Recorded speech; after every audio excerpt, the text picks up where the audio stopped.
Les services du Premier ministère ont rendu public, jeudi 18 février, le bilan annuel du gouvernement. Au même moment, le président de la République, Abdelmadjid Tebboune, a annoncé un remaniement ministériel dans les prochaines 48 heures. Dans un contexte socio-politique et économique tumultueux, aggravé par la crise sanitaire, les Algériens se demandent si le prochain gouvernement sera capable de résoudre les multiples problèmes qu'il héritera de la gestion de Djurad. Une chose est certaine, la prochaine formation de l'exécutif va hériter du lourd fardeau des échecs répétitifs du gouvernement Djurad. Elle aura donc pour mission de revoir la politique générale du gouvernement et trouver rapidement des solutions aux problèmes politiques et économiques auxquels fait face l'Algérie. Cependant, de nombreux observateurs estiment que le prochain remaniement ministériel n'apportera pas de réformes profondes, sachant que la contestation populaire réclame un changement radical du système. Dès ses premières heures, le prochain gouvernement fera face au Irak. En effet, le mouvement populaire, Irak, initié le 22 février 2019, a tracé son objectif, le changement pacifique et démocratique du système en place. Plusieurs publications sur les réseaux sociaux appellent les Algériens à réinvestir la rue à l'occasion du 2e anniversaire du mouvement, puisque les revendications du Irak n'ont pas été satisfaites. Le nouveau gouvernement peut être confronté, dès son installation, à une protestation populaire grandissante. Notons que le Irak a été suspendu en mars dernier en raison de la pandémie de coronavirus. Selon les activistes du Irak, le remaniement ministériel ne répondra pas aux revendications politiques des Algériens. Ils rappellent, à cet égard, que si la population a investi la rue, c'est dans le but de provoquer le départ d'un système en place depuis plusieurs années. Pour certains de ces activistes, le remaniement ministériel est un non-événement et la rue continuera sa protestation revendicative jusqu'à l'aboutissement d'une transition démocratique.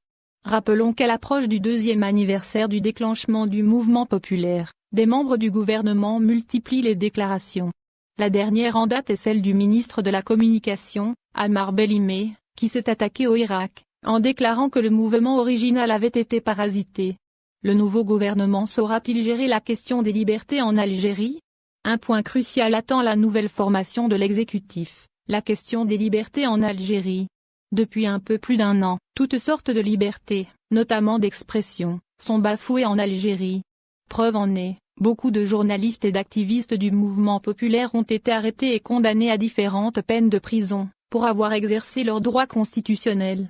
Le grâce présidentiel annoncé, jeudi soir, par le chef de l'État, Abdelmadjid Tebboune, en faveur d'une 50aine de détenus d'opinion dénote l'année sombre qu'aura été 2020 et même 2019 pour les libertés d'expression en Algérie. Plusieurs organisations des droits de l'homme ont longtemps déploré et dénoncé l'altération du climat des libertés en Algérie. Il y a 2 jours, l'une d'elles, à savoir la Ligue algérienne de défense des droits de l'homme, LAD, a tiré la sonnette d'alarme à la lumière des derniers témoignages de détenus d'opinion. La torture et les agressions sexuelles que dit avoir subi le jeune étudiant Walid Nekish par des agents de sécurité est la goutte qui a fait déborder le vase. En plus des détentions abusives et des différents sévices infligés aux détenus, plusieurs sites d'information aussi bien algériens qu'étrangers subissent la censure en Algérie. À la lumière de tous ces constats, il y a lieu de se demander comment va le nouveau gouvernement gérer cette crise des libertés. Va-t-il répondre aux appels des organisations de défense des droits de l'homme? Ouvrira-t-il le champ médiatique? Continuera-t-il dans la même politique et les mêmes pratiques que le gouvernement sur le départ? La crise sanitaire, un défi pour le nouveau gouvernement par ailleurs, la crise sanitaire de coronavirus représente un défi majeur pour le prochain gouvernement, qui aura, sans doute, pour mission d'achever le projet de vacciner 70% de la population pour briser la chaîne de transmission du virus. Cependant, sa mission s'avère un peu plus compliquée qu'il n'y paraît, puisqu'il héritera d'un système de santé totalement obsolète et d'une gestion de crise sévèrement critiquée par les spécialistes de la santé. La question de la réouverture des frontières sera également au cœur des débats.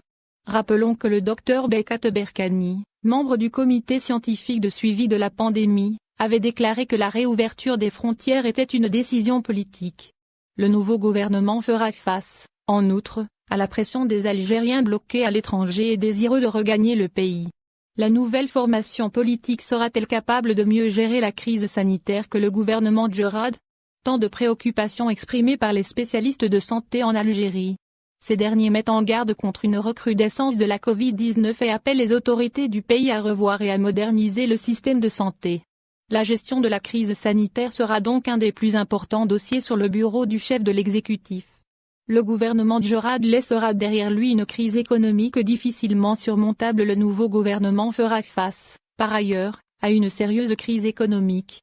Une économie toujours basée sur les hydrocarbures, puisque le gouvernement Djorad, malgré ses promesses, n'a pas pu affranchir l'Algérie de sa dépendance à l'exploitation du gaz et du pétrole. Une crise économique apparue essentiellement après la chute des prix du pétrole, car l'Algérie n'a pas su tirer profit des années fastes de la rente et des réserves en devises. Ainsi, les nouveaux membres de l'exécutif auront plusieurs dossiers à traiter pour résoudre les problèmes du secteur. Les principales préoccupations seront de créer de nouveaux emplois et de nouveaux investissements pour relancer l'activité économique. En somme, il s'agira de remettre en marche tout un secteur en berne en encourageant l'investissement, ce qui, bien entendu, ne saurait se faire sans réelle volonté politique. En définitive, le nouveau gouvernement, qui prendra ses fonctions dans les prochaines heures, aura sur la table des écueils compliqués à solutionner.